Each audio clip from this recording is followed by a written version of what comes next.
just, I think our kids are really excited about making this trip. So many of our kids are from a region of the country that doesn't allow them to get to the West Coast very often. And of course, the two kids we have on the roster from Southern California right now get to go back home and play in front of their friends and relatives, which I think is really neat for those guys. We also have players that we've recruited and possible commitment guys that are on the West Coast as well, and that's an opportunity for those guys to see us play. We have a ton of contacts in Southern California in terms of recruiting, and because it's March 1, it allows us to do some things on the road recruiting. So I think it's going to be a really beneficial trip for us, but we have to treat it as a business trip, and we have to do everything we can to win 3 games against really, really good baseball teams. So we've watched a ton of video on these guys. We have a ton more that we're going to look at, but there's no question these are really talented clubs. Talking to Jack, he said that y'all are going to eat with him at his house tomorrow. Yeah. The team. How cool do you think it is for him for his team to meet his family? Well, just by looking at the pictures of his house, I think it's pretty cool to live in Calabasas, California, which is kind of right in the center, right between Hollywood and what's the other little beach town there. Anyway, it's pretty neat. I think our kids are really going to enjoy that, and it's got to be great for Jack's parents. He's 2,000 miles away from home, and he not only does he get to come home, he gets to bring his whole team home with him. So we're really looking forward to that, and it's just such a nice thing for the Krugers to do for our ball club. Do you feel like you get a boost from having guys like Gavin and Kruger in the lineup, knowing what kind of style of pitching they're going to be facing, that kind of style of the West Coast?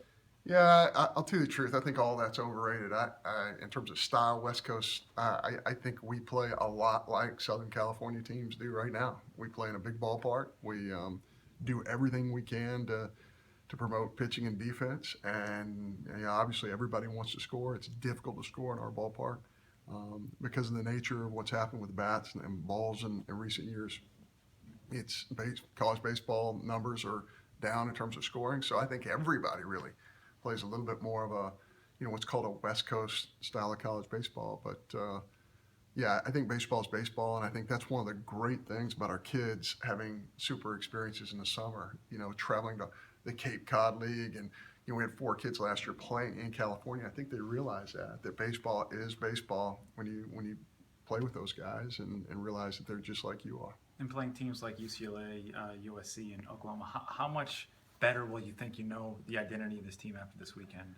We'll get clues to that every single time. I'll tell you, after playing, Alcorn last night, I found out a lot about our team because our team was really focused. It would have been really easy for our kids to look past that, but they competed against the weather, they competed against the game itself, and they competed against another team in another dugout without looking past that, and I'm really proud of our kids. So every time we go out there and practice or in games, I think we find out more about our kids. But you're right, when you play against this level of competition, you're going to take those steps. You're going to find out a lot about your team. How big are these recruiting trips? Are trips like this for recruiting?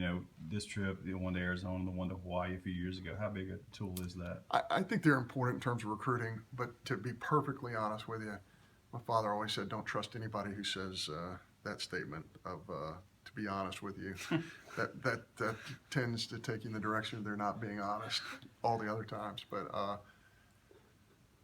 I will say the best recruiting trips are when we get kids from different parts of the country here in Starkville versus us going to their part of the world. I think one of the unique things about college baseball recruiting is that all of the really talented kids end up in one place, and that's usually Atlanta, Georgia.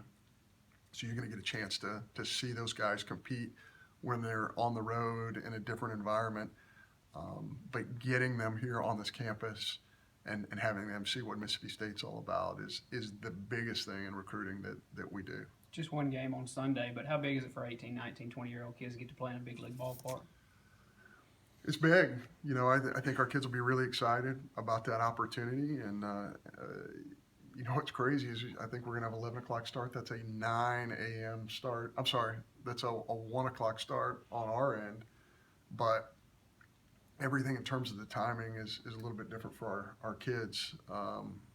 So we're gonna get in tonight really late. So I think we'll get to the hotel at 12:30 their time, which will be about 2:30 our time here. So yeah, I mean our kids will have to adjust really quickly. You know, it's not like professional baseball. Those guys do this all the time. They're older. They understand that. For some of our kids, I would say a majority of our kids, they've never been in this time zone. So we're going to have to treat everything, again, like a business trip and do things our way and get acclimated.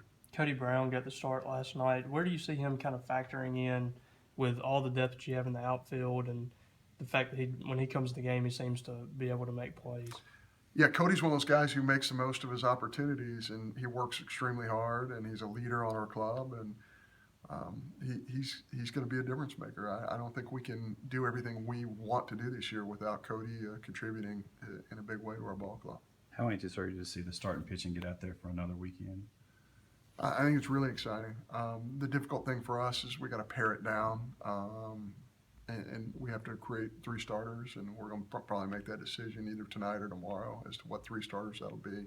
You know, Dakota will go on Friday night for sure.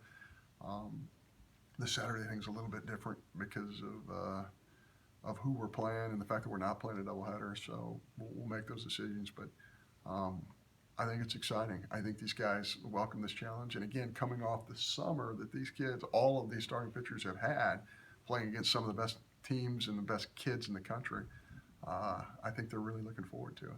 With the 4 different teams and then playing at Dodger Stadium, what kind of went into planning an event kind of like this from your Well, perspective? we really didn't plan any of it. You know, this is something that John Savage put together at UCLA, and he invited us, and I thought it was a great opportunity for our kids. And I think it's I love the tournament format. It's got kind of a regional feel to it. What's different than a regional? Normal regional is that you're playing in one site in a regional, and here we're playing 3 sites in 3 days. So that'll be different for our kids. But again, I think it's a great experience, and I think it makes our club better.